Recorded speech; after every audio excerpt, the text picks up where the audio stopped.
Jane Johnson. I'm co-CEO of AFA. Myself and my colleague here, Bertha, who I'll let her introduce herself in a minute. We are also part of the Professional Development Committee, so we're the ones that help assess all your applications, and hence we do these workshops as well.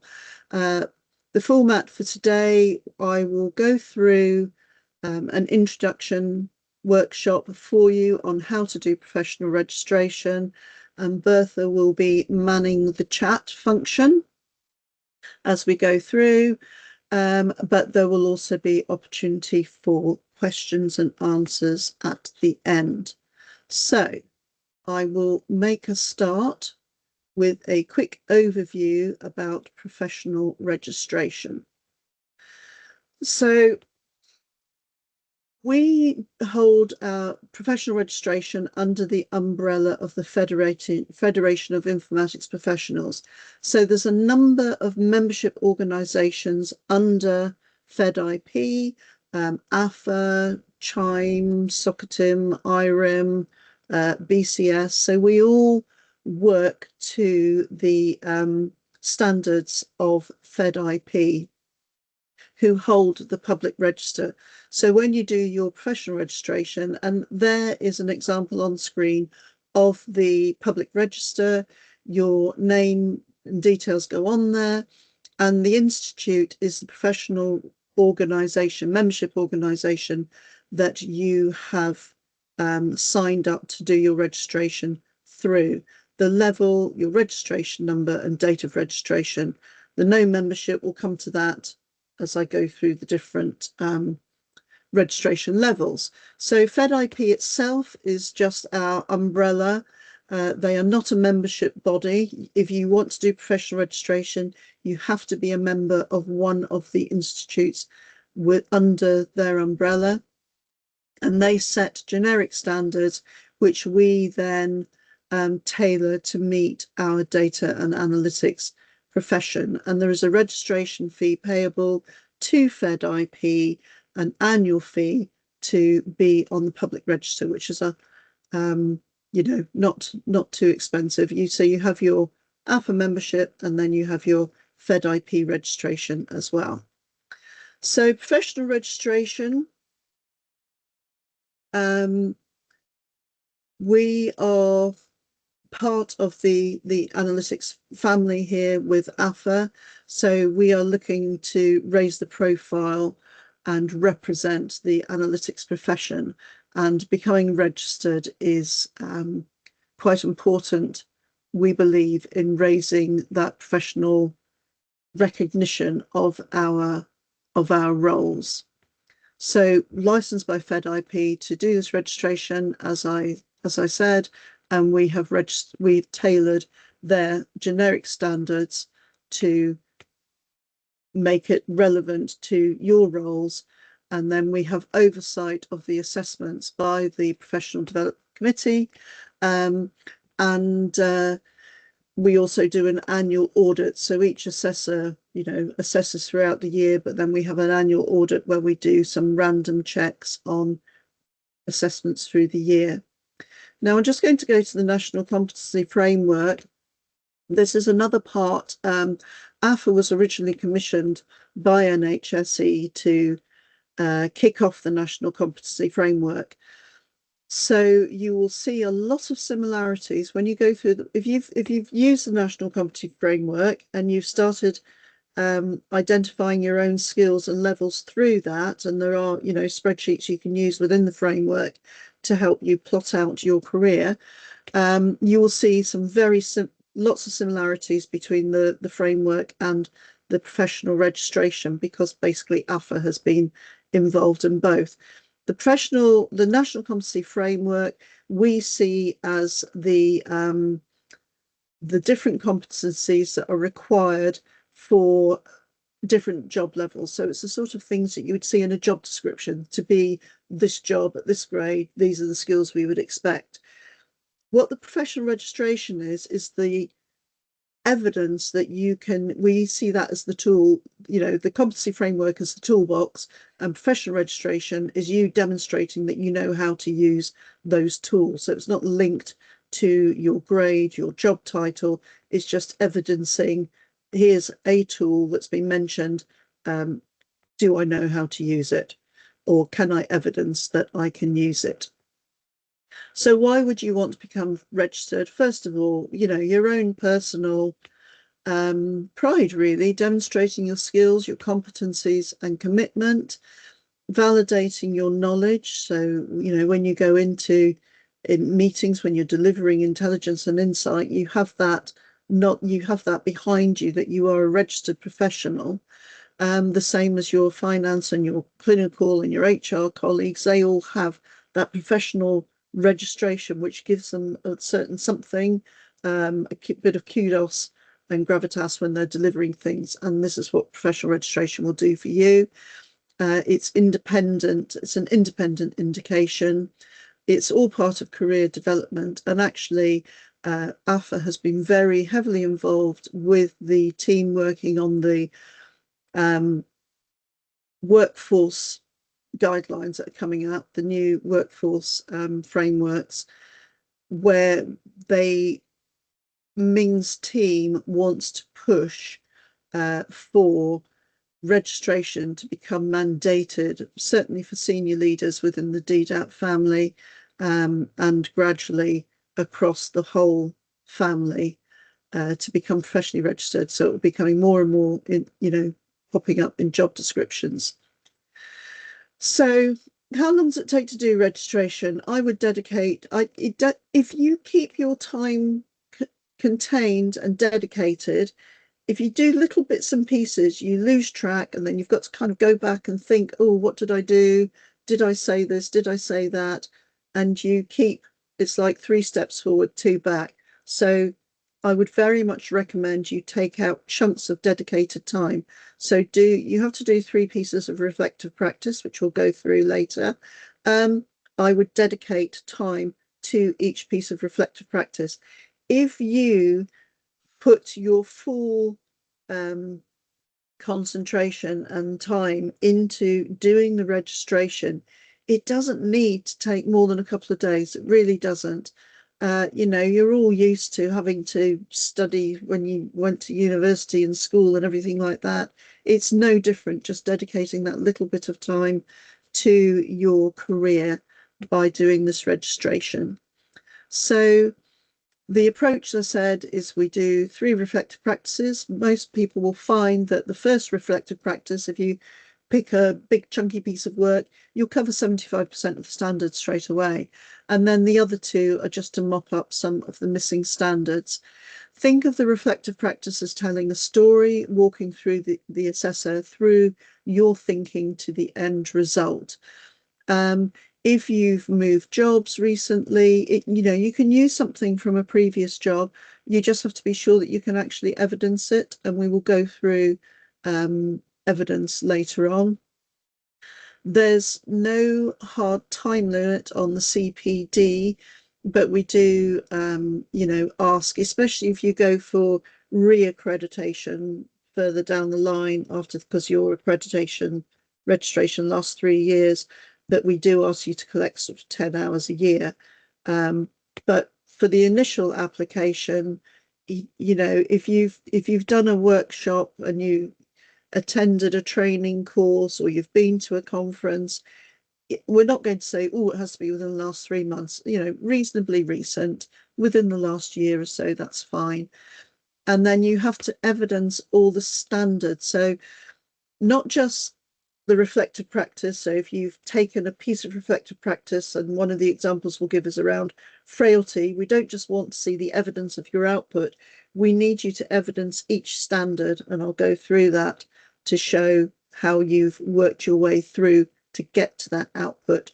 And this registration has nothing to do, as I say, with your current job, your current employers, your current grade. It is to do with your actual ability to do the job. So what you need to do, think about your skills and experience before deciding the level of registration you want to apply for. So there are a number of levels: practitioner, senior, advanced and leading. So those last four are the ones that require a full registration application with the reflective practices and all the associated evidence. Affiliate practitioner and associate practitioner are slightly different. So affiliate practitioner is someone who says, I'm in the job and I do want to do professional registration, and I commit to doing that within a certain amount of time, 1 or 2 years. I think it says on the form. It's a commitment on your part to become professionally registered. And you just have to write, I don't know, it's either 250 or 500 words to say what you do and why you want to do this, and that you will be moving forward. An associate practitioner is more if you come into the job and you'd like to do professional registration at some time, but you're very new, you don't have any evidence, you don't have any projects yet that you can start putting together in a reflective practice. It's just kind of a commitment at some point. And those are the ones that you see on the register as no membership, or you know, you don't have to, at that point, you can go onto the FedIP and just do it. You might not have yet registered with AFA either. So that's where I had no institute or something like that on the forms. But there's lots of different levels there, and all the documents that you need to do your registration are contained within the FedIP hub. So if you go onto the AFA website, you will find the route to become professionally registered. Go onto the hub, download the application form for your level. There are reflective practice templates on there as well. They're in a PowerPoint, so it's really quite easy. The template itself is, for each reflective practice, is 2 slides. One we use the STAR technique, which I'll go through on one slide, and the second slide is the what worked, what went well, what didn't go well, what would you do differently, etc.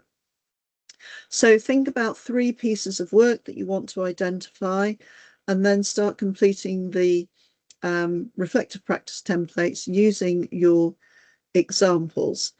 So you can, and then as you're going through, you will map the standards to your reflective practice and provide evidence as required. The reaccreditation, as I mentioned before, if you're going to reaccredit at the same level, you only need 2 reflective practices and evidence of the CPD. And if you're going to come in and at a different level, say you've been an associate or a registered practitioner for the 3 years and you want to move up to senior, then it is a full application again. So this is what you'll see on the website when you go in. It will take you through, this is the FedIP hub, so you will be joining the FedIP hub at the same time. And then on the hub there, you will see these opportunities to download the different registrations for the different levels. And there are also some examples of registration, reflective practices, etc. And this workshop will be shared, will be recorded, well, is being recorded and will be saved down on the AFA website on the members area for you to go back over as well. I've got my screens. I can know you're there, but my big screen's here, so I'm not looking at you. I'm going to go over here where I can actually see what it's saying. So as you go in to become a practitioner, you've downloaded your application form. Now, once you sign up and join the FedIP hub, it doesn't mean, oh no, I've now got to do the application straight away in this quarter. You don't. You can do this today, and you can think, do you know what, I'll get round to it in the July submission run. You don't have to panic about, you know, I've done it, so I'm time limited now. You're not. You can take your time to go through this and look through it and put in your application when you're ready to do so. Once you've done your different areas, so your reflective practice, and there's an application form to complete, a reflective practice, 3 reflective practices to complete, and the evidence. And this is where you will submit. You will put a short description, and you can attach your files, drag them here, your reflective practice ones, and then just submit. And then likewise, the same will be, done for the application form and the evidence, that you'll get a screen like this to submit. So the standards themselves, how to decide which level you want to do. All the standards are the same. There's just different levels of complexity or autonomy attached to each of the standards. So if you have a quick squiz through this and think, oh, actually, I fit with senior practitioner, then that's, download the application and go through it. If when you're doing the senior practitioner, you think, do you know what, I hit advanced in a couple of them, unless you can hit a level for every single standard, you can't go up. So you can't say, well, I hit advanced, so I might apply for advanced, unless you can apply that level to every standard. So whichever level you can apply to every single standard is the level that you want to put your application in for. And then you can always, you don't have to wait the full 3 years to reapply. If after a year you think, do you know what, I'm an advanced now, I want to reapply, you can do that. So here's an overview of the standards. These numbers here, P1, P2, if it was a senior practitioner, it would have SP1 or SP2. Advanced, it would have AP1 or AP2. This is just but the actual headings of the standards are the same for every single level. It's just the detail behind. So think of it, as I said, as a journey that you're walking through. So applying your methods, you get given a job, and when we get through to the reflective practice, the STAR template, which is situations, task, actions, and results. So taking the situation, and then applying, what methods would you apply to doing this piece of work? How do you use those methods to solve the problems? Give us some evidence of organisation and planning. How autonomously can you practice? Do you have any, do you help train other people, or do you guide other people? Accountability and responsibility, again, what level are you at there? And it will come clear as you go through the questions what we're looking for, and it will give it will give you ideas. Communication, how well you're communicating with others as part of this project. Collaborative working, who you might be working with. Demonstrating professionalism throughout your project, and then evidencing continued professional development. So think of it as this very wiggly roadway. This is your journey through the standards, and think of that journey as you are writing out your reflective practice.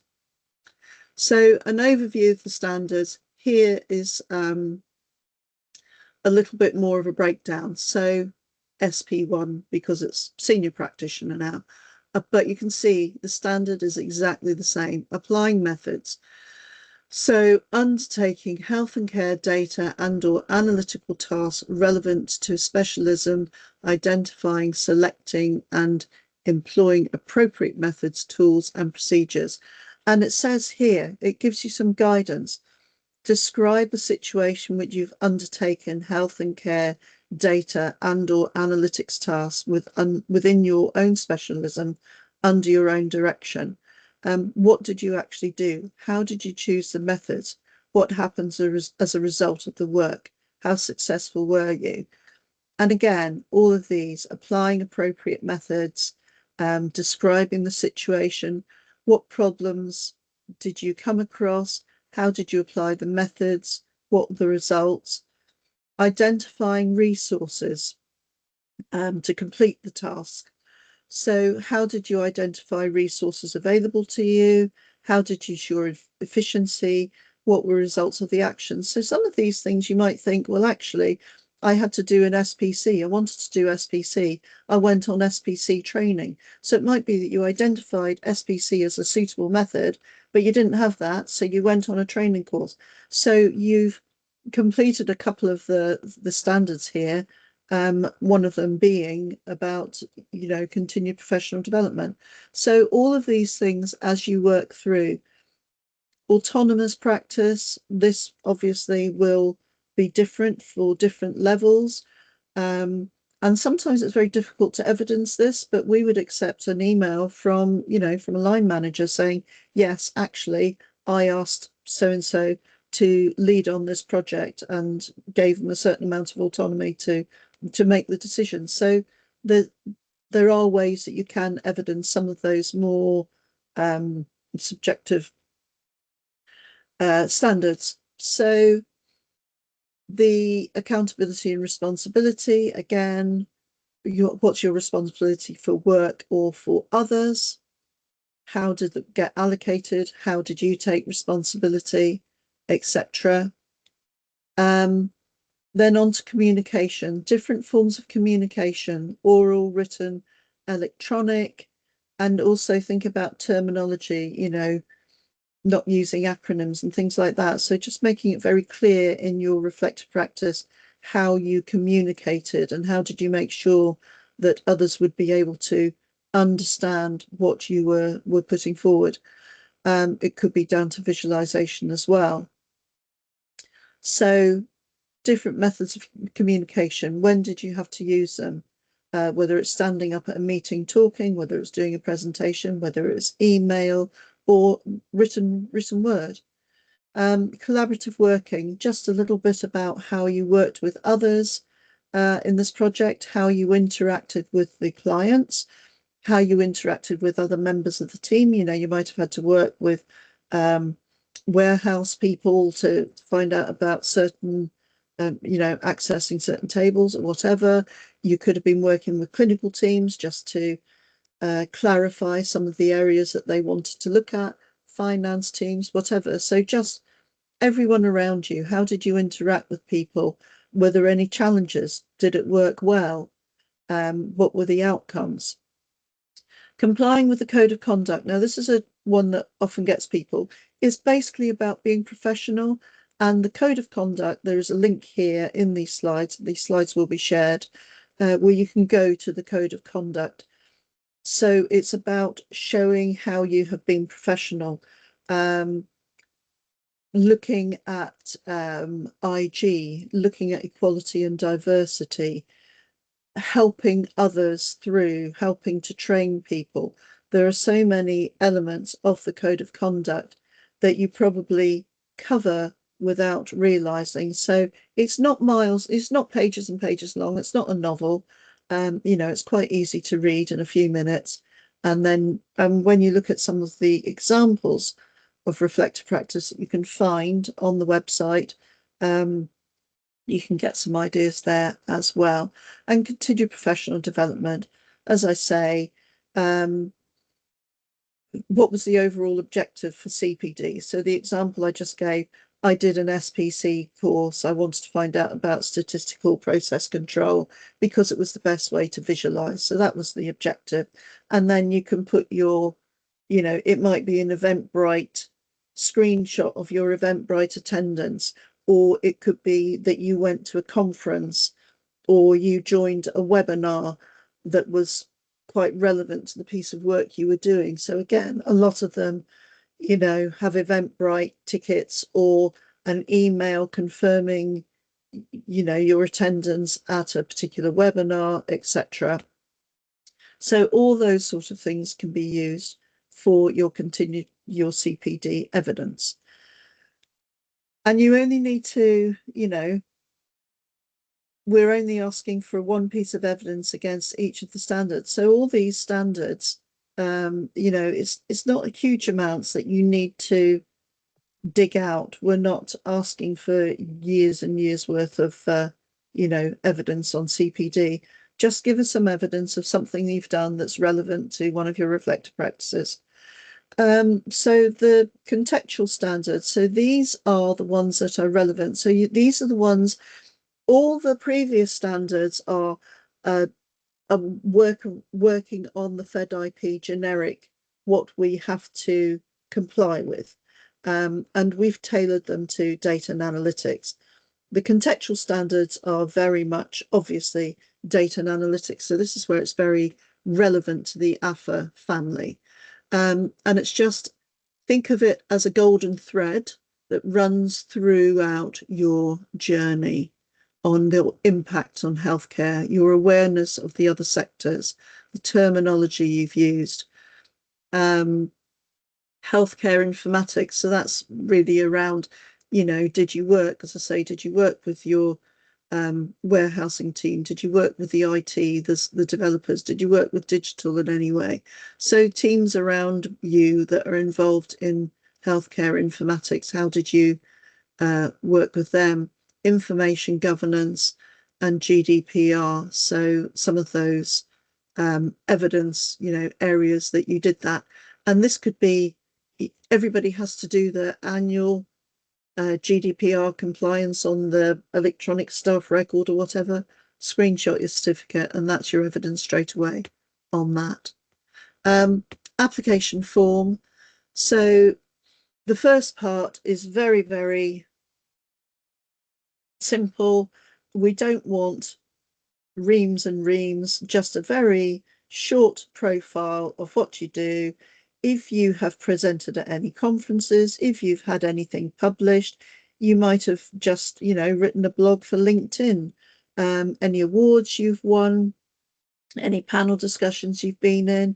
If you haven't, because you're just coming in at a registered level and you haven't done any of this, and really, you know, don't worry about it. It's not going to stop you from applying, because we just want a bit of background, but this isn't, it's your evidence and what you write in your reflective practice that tells us whether you can do this. Then a bit about your formal qualifications. So again, not a lot. Career history, do you know, 1 or 2 sentences on your key duties, just a handful of bullets. We don't want a CV for everyone, because we got to read them as well. We literally just want a very, very brief summary. Then we come to this bit is additional information. So here we've got an example of demonstrating professionalism. It might be that you've gone through your reflective practices and you haven't been able to work in Standard 8 on demonstrating professionalism. Don't worry, this is what the additional information is for. If you find there's 1 or 2 things that you haven't managed to cover, use this area to give us some examples. And this application form example here is, you know, just have a read through that, and it'll give you an idea of how you can demonstrate compliance to certain areas. This is, you know, around the code of conduct, the demonstrating professionalism, which is the one people sometimes struggle to work into their reflective practices. So do it here. If you get it in your reflective practice, you don't have to put anything in that section. It's there if you need it. The contextual standards, we do ask for a commentary within the application form, very short again.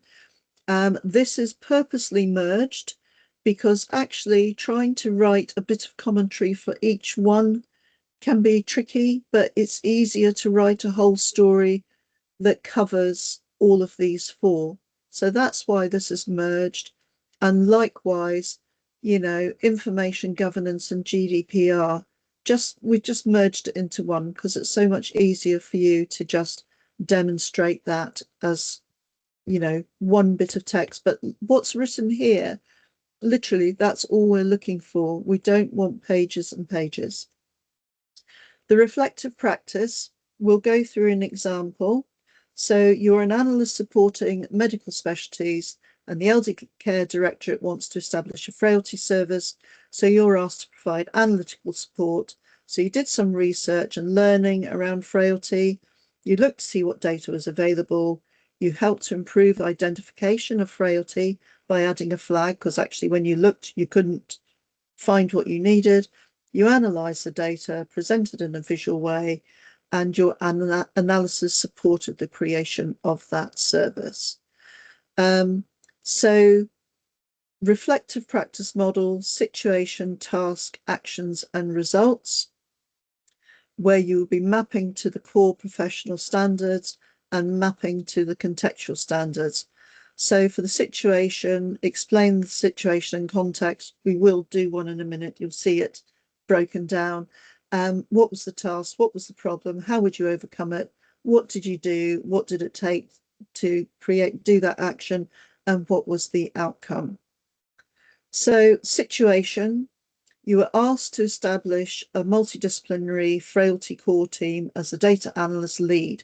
So you have covered collaborative working, because you're working with the frailty core team. You've covered contextual standard 2, which I can't remember, and it's not on this page. But it's, you know, it's to do with the I've probably got it in my folders here somewhere.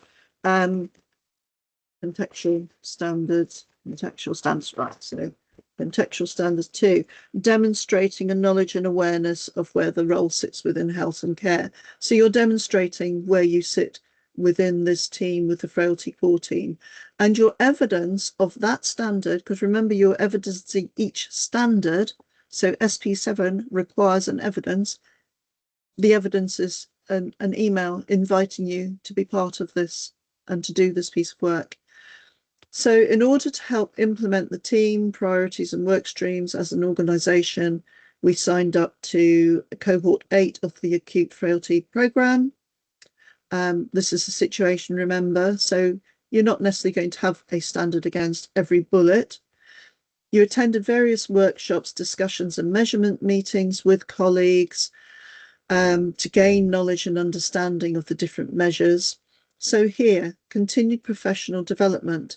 And your evidence of that continued professional development is a webinar invite that you went to with NHS Elect to gain that knowledge and understanding of the different measurements and tools in frailty. It quickly became apparent there were many different approaches to measure the cohort of frailty. And then after several meetings, workshops, it was decided once you were able to identify the patient's frailty, you present the data using a series of charts, SPC, as I mentioned before. So here, you've already started covering what methods are you going to use? How are you using those methods to solve the problems? Then the tasks. You attended measurement meetings, SP1, applying methods. So you've hit that again. You've already, you know, SP1 appears here a couple of times and on the previous page. That doesn't matter. You can hit it as many times as you want within one reflective practice. This is where you found trouble actually recording the frailty. So you looked at putting on a flag. So autonomous practice, you approached the right people to get that done. Then you'd need to write various SQL scripts. And here you've actually evidenced it by the SQL screenshots. So you didn't evidence SP1 here. You didn't evidence SP1 before, but now you are. Understanding limited on definition of frailty. So planned and organised series of meetings to improve knowledge. So here you've organised something and you've done collaborative working with those teams to help expand your knowledge. Then you developed a series of charts to meet the needs of the stakeholders, and you've communicated that through going back to the frailty service and the charts. So your communication, that's your evidence there. Then the actions, again, you attended half-day measurement courses to understand the frailty, how to identify frail patients, and you'd be responsible for creating the relevant metrics. So here you're applying methods, you're using autonomous practice, you're accepting accountability and responsibility for yourself, and you're doing more continued professional development, and you've evidenced that with an event booking. Writing the SQL scripts, again, you've got another evidence here of a SQL script. So it's not just about the final output, it's each part of that journey on that wiggly line and that evidence towards it. Then meeting the needs, creating a series of pivot tables, compliance with an A&E department, patient age, GP practice, etc. All those other fields that you drew on to provide the guidance and the explanations. So using methods to solve problems and communication again. Bar charts, Pareto charts, same thing. And then presenting the data at a measurement call with NHS Elect with regular meetings. So you've got communication, and C3 is employing terminology relevant to health and care. So you've evidenced all that within your presentation. And then undertaking training in Agile and Scrum, and then responsibility for addressing data quality. So again, all these areas, you have covered all these standards already, and in the results, again, I'll move on a bit because we want to allow time for questions. So you have frailty team, they were happy. There might be evidence of using the methods there.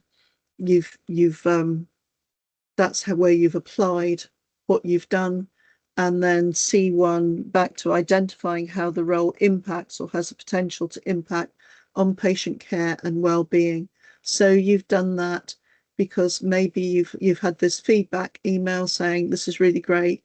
We're able to identify now, which is obviously going to impact on patients' well-being. So all these different areas, C5, I have C5 printed out here for me to reference. C5, demonstrating compliance with IG, which you probably did as part of, and also this GDPR, when you were looking at identifiable information, making sure that it was processed and handled properly, etc.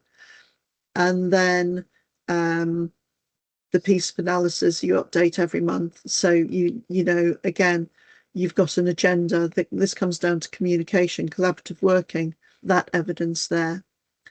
Then this is what it looks like when you put it into one page of a PowerPoint. So you see, it's not that great, but if you count through all of these, you have actually covered all the standards in your first reflective practice, and you've already started to build up evidence against each one.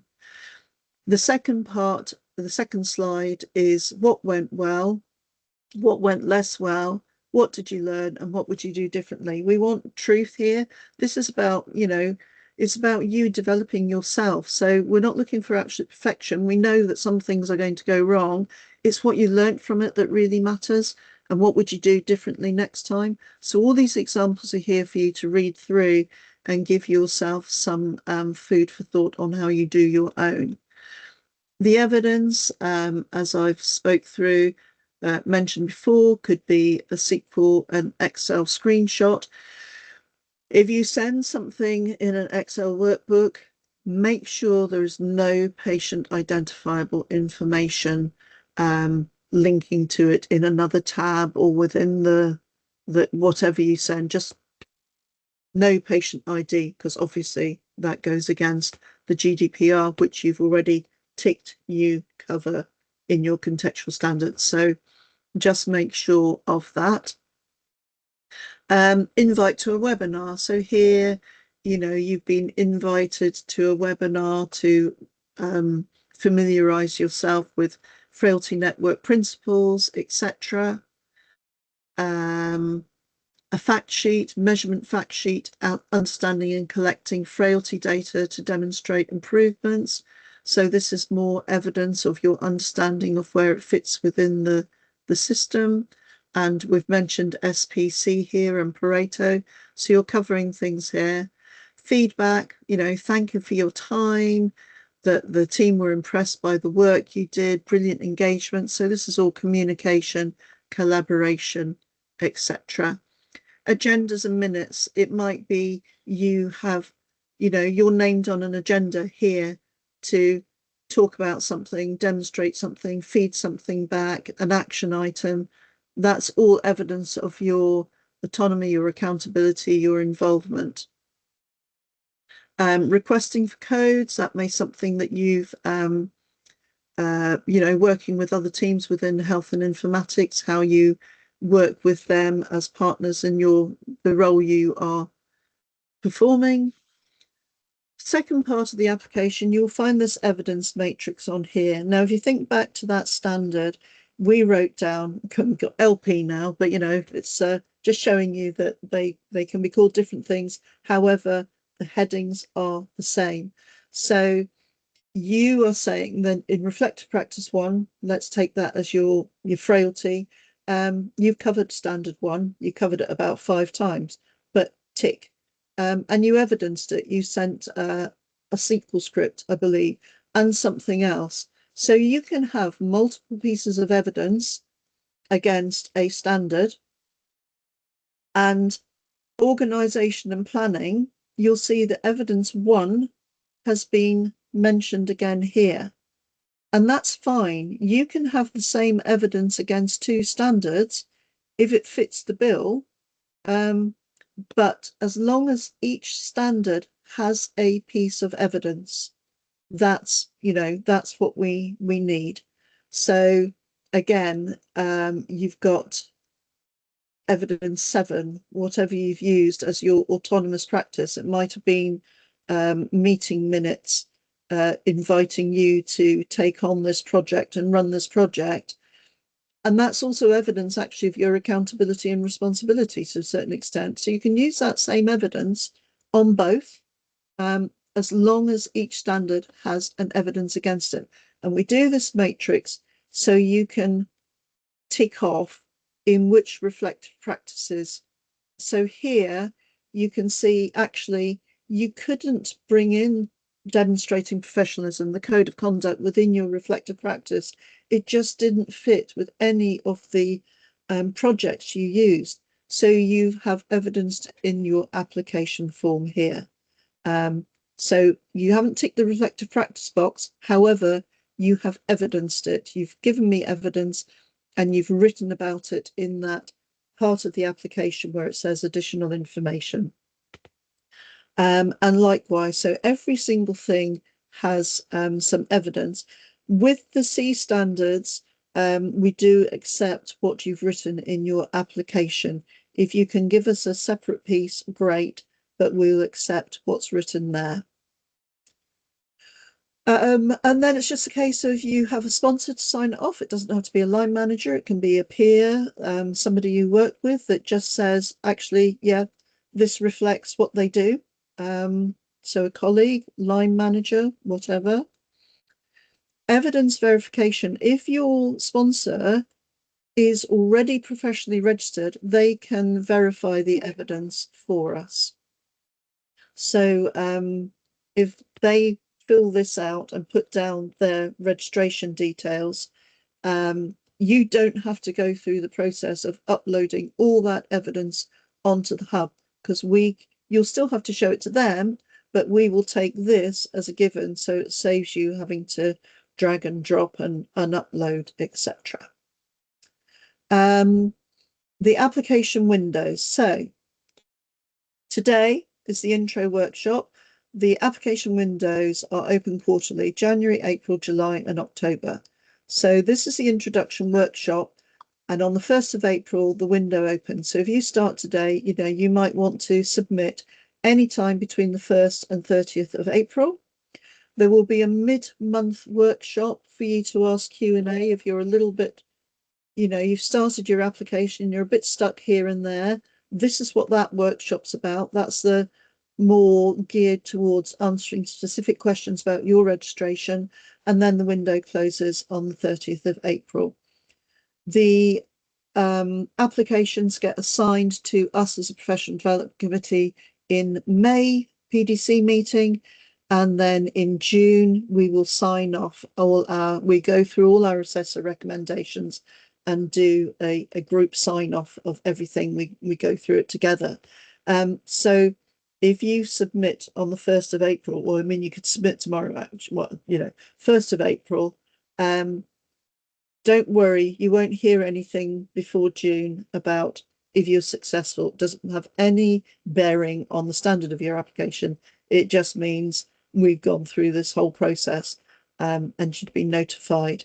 We do want people to pass. If we feel that you have not provided sufficient evidence, or you haven't quite covered something, we will, as assessors, contact you and say, look, can we just have a quick Teams call and talk this through? We will find a way to get you through. We want you to get through.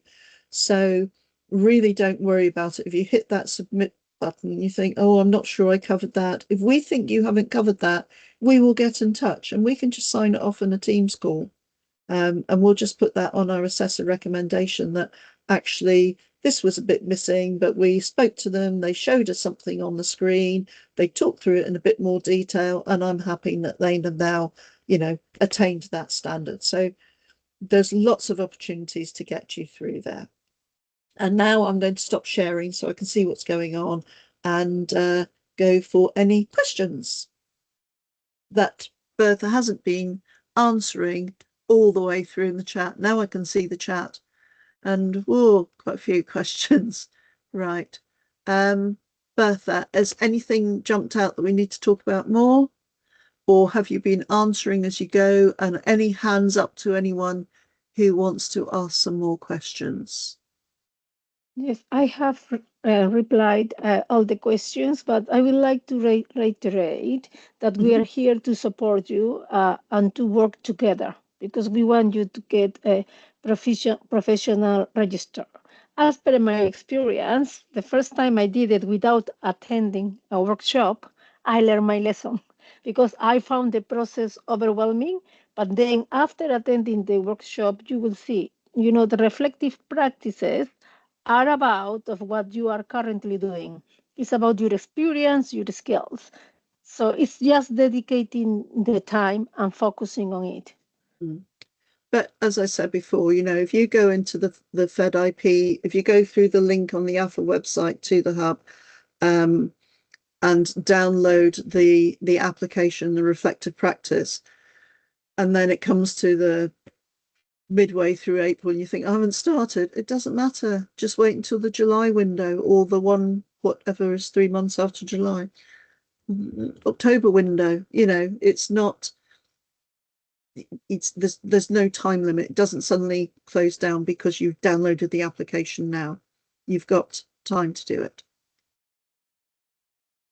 Any other questions? Hands up, anyone?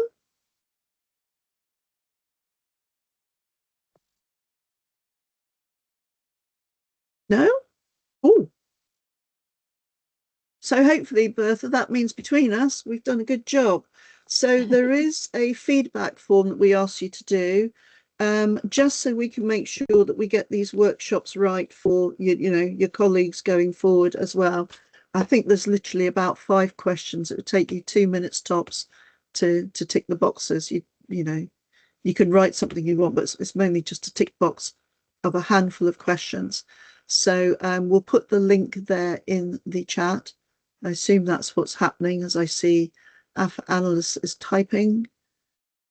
Okay, so Rob, this is clearly health analytics focus, which is great. Across our information team, we have less data warehousing, data standards.